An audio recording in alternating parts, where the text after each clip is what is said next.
All right, today we're going to learn a new language. Not Spanish, not French, but the language of business itself, corporate finance. We're going to break down the exact tools companies use to understand where they've been, figure out where they are right now, and maybe most importantly, write the script for their future. So let's just dive right in. So, let me ask you this simple question, because it really gets to the heart of everything we're talking about today. When a business wants to tell you how it's really doing, is it crushing it? Is it just hanging on? Is it about to take off? Well, it doesn't just use words. That's right. It speaks in the language of numbers. Finance, accounting, that's the universal dialect of every single business out there. And our job today? Well, we're going to be your personal translator. We'll take all those complicated numbers and turn them into simple, clear ideas that actually make sense. Okay, so here's our game plan. First, we'll see how a company basically keeps score of its past. Then, we'll give it a quick health checkup for the present. From there, we're going to peek inside the engine room to look at costs, figure out how companies actually fuel their growth, and finally, we'll see how they drop the blueprint for what's next. All right, first up, keeping score with financial accounting. Just think of this as the company's official historian. Its one and only job is to meticulously record every single vital sign. So where does this whole financial story even begin? Well, like any good story, it starts right at the beginning.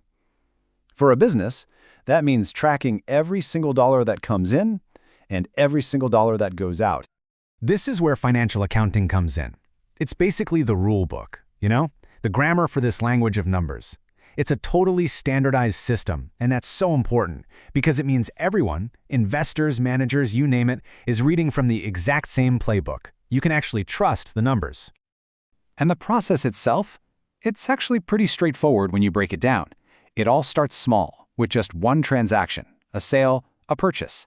Then, you organize those transactions using those rules we just talked about, summarize them in what are called ledgers, and then, boom, you put it all together into the company's official report card, the financial statements.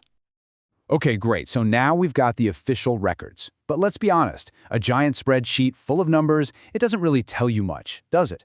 Now we need to put on our doctor's coat and perform a proper health check. It's time to turn all that raw data into something useful, into actual insights. Because this is the real question, isn't it? You've got the numbers, but is the business actually healthy? Are we making money? Can we pay our bills on time? Are we being smart with what we have? The raw statements don't just hand you these answers. Nope. For that, we need to pull out some diagnostic tools. And our first tool is something called ratio analysis. Seriously, think of it just like a doctor's physical. You've got profitability ratios. Those are like checking the pulse of your earnings. Then you've got liquidity ratios, which are kind of like a stress test. Can you sprint to pay this month's bills? And then there are solvency ratios. That's checking your core strength for the long run. Are you financially solid or are you secretly propped up by a mountain of debt? Now this leads us to a really cool and super powerful tool called the DuPont analysis. What's so great about this is that it doesn't just tell you if you're profitable, it shows you why. It's like revealing the secret recipe. It breaks everything down into 3 core ingredients. How good are your profit margins? How efficiently are you using all your stuff, your assets? And are you using debt in a smart way to juice your returns? And of course, we've got to track the money. But here's a little twist. There are 2 main ways to look at it. You've got cash flow, which is exactly what it sounds like. The actual physical cash moving in and out. Super simple. Then you have funds flow, which is a bit broader. It looks at something called net working capital. Basically all the resources you have for your day-to-day operations. So one tells you if you have cash in the bank right now, while the other gives you a better picture of your overall financial flexibility for the near future. All right, so up to this point, we've kind of been looking at the company from the outside, like an investor would. Now it's time to go inside. Let's head down to the engine room and really understand the internal costs that make the whole thing run. And this is where cost accounting comes in. See, financial accounting is for outsiders, investors, banks, but cost accounting, that's strictly for the insiders. It's for the managers on the ground. Its entire reason for being is to give them the data they need to make smarter, more profitable decisions every single day. So what does that look like? Well, here are a few of the go-to tools in their toolkit. There's marginal costing, which helps them answer a super specific question. If we make just one more of these widgets, will we make or lose money on it? Then there's cost volume profit analysis. That's all about finding the magic break-even number. And standard costing. That's basically like setting a target cost for production and then seeing if you hit it or miss it. Okay, so let's imagine our company is running like a well-oiled machine. Now what? Well, now it wants to get bigger. It wants to build a new factory, maybe expand into another country, or launch a huge new product line. All of that takes money, like a lot of money. So this next part is all about the strategy behind finding that cash. And this right here, this is one of the single biggest questions a company's leadership will ever have to answer. How do you fund those big ambitions? Where does the fuel for all that growth actually come from? Because believe me, the answer they choose will completely shape the future of the company. The answer to that huge question lies in something called the capital structure. The best way to think about it is like a recipe for raising money. What's the mix going to be?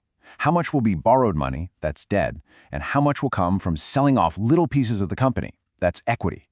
Finding that perfect balance, that perfect mix, that's a real art.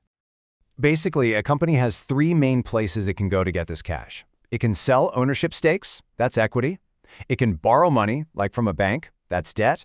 Or it can use the money it's already made and just reinvest it. We call that retained earnings. But here's the absolute key takeaway. None of this money is free. Every single source has a price tag, a cost of capital. It might be interest payments, or it might be the profits new owners expect to see. All right, for our last section, we're going to make a big shift. We're moving from looking at the past and analyzing the present to actually planning for the future. This is where a business takes everything we've talked about so far and uses it to create a real blueprint for where it's headed. And that blueprint, that map, it's the budget. But please, don't think of a budget as some boring document you make once a year and then shove in a drawer. No way. It's a living, breathing cycle. You set your goals. You create the budget to hit those goals. Then you constantly track how you're doing. It's this continuous loop of plan, do, check, and adjust. And you know what? There are different ways to even think about budgeting. The traditional way is, well, pretty simple. You take last year's budget and just add or subtract a little bit. Easy. But then there's a much more intense method called zero-based budgeting. With this, you start from scratch. Every year, every single department has to justify every penny they want to spend. It's a ton of work, but wow, it can uncover some serious waste. And one last thing we have to talk about is leverage. This is, without a doubt, one of the most powerful and most dangerous tools in all of finance. Just think of it like an amplifier cranked up to 11. Using debt lets you make bigger bets. If you're right, your winnings get magnified big time. But if you're wrong, your losses get magnified too. It's a true power tool, and you have to handle it with a ton of respect. So there you have it. We've just walked through the entire financial toolkit, from keeping score of the past to checking its health today, all the way to fueling growth and building a blueprint for the future. Every single tool gives you a different piece of the puzzle, a different chapter in the company's story. So I'll leave you with this question to chew on. If a business had all these tools laid out on the table, but could only truly master one of them, which one do you think is the most powerful? Which one is the most crucial for survival and success, and why?